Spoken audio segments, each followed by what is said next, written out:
કે આ ગિરીશભાઈ કોટેચા છે એ પણ ભવનાથની અંદર એમણે પણ જે પ્રમાણે ત્યાં ભવાડા કર્યા છે, હું સ્પષ્ટ શબ્દ વાપરું છું કે જે પ્રમાણે સાધુ સંતોની અંદર વિખવાદ કરાયેલો છે, એમનું પણ નામ દોરાયેલું હતું, એટલે એમને ટિકિટ આપવામાં નથી આવી, એમના દીકરાને આપવામાં આવી છે. પહેલા તો એમના દીકરાને જીતવા તો દો, જીત્યા પછીની વાત છે કે કોણ મેયર બને છે.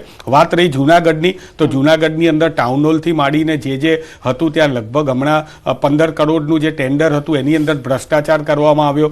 જૂનાગઢની અંદર હું ત્યાંના સ્થાનિકોના આક્ષેપો દોહરાવું છું. 1 કિલોમીટરનો એવો રસ્તો બતાવો જે ખાડા વિનાનો હોય. ત્યાં ખાડાનું રાજ અત્યારે જૂનાગઢની અંદર છે. 1 ફૂટ 1 ઇંચ જ્યારે વરસાદ આવે ત્યારે 1 ફૂટ પાણી ભરાઈ જાય છે.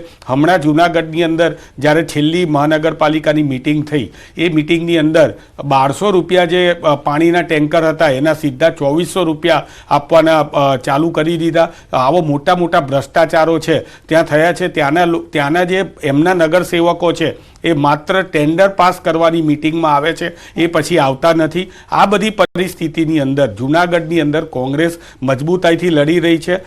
એમણે કીધું કે 45+ સીટો આવશે, એટલે એનો મતલબ એમ કે પહેલાં તો અત્યારે જ પોતે સ્વીકારે છે કે ગયા વખત કરતાં એમનું પરિણામ ઓછું આવવાનું છે. પરંતુ અમે તો એ ખાતરીપૂર્વક કહીએ છીએ, અમને જૂનાગઢની નહીં સમગ્ર ગુજરાતની જનતાનો વિશ્વાસ છે. અને ખાસ કરીને નગરપાલિકાઓની અંદર તો ભારતીય જનતા પાર્ટીએ તો લાઇટ બિલ ભરવાના ફાંફા હતા અને લાઇટ બિલ નથી ભર્યા. આ નગરપાલિકા નાદાર નથી થઈ, આ ભારતીય જનતા પાર્ટીએ આ નગરપાલિકાઓને નાદાર કરી છે.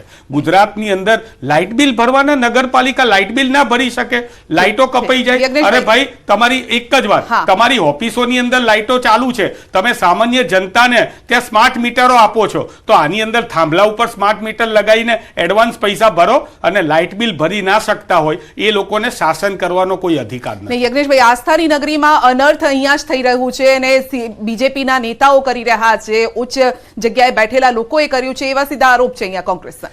મેં કહ્યું કે હવે આટલી સરસ એમણે છણાવટ કરી કે મહાનગરપાલિકામાં આવું છે. મને એવું લાગે કોંગ્રેસના ઉચ્ચ મોવડી મંડળે એમને જો જુનાગઢ મોકલ્યા હોત ને તો થોડા કોંગ્રેસના મત બી વધ્યા હોત. આ રજૂઆત જો અત્યારે ચૂંટણી પત્યા પછી અહીંયા કરવી એના કરતા ત્યાં જઈને થોડી રહીને કરી આટલી સરસ રજૂઆત જો ત્યાં કરી શક્યા હોત તો મત બી વધારે હોત કોંગ્રેસના.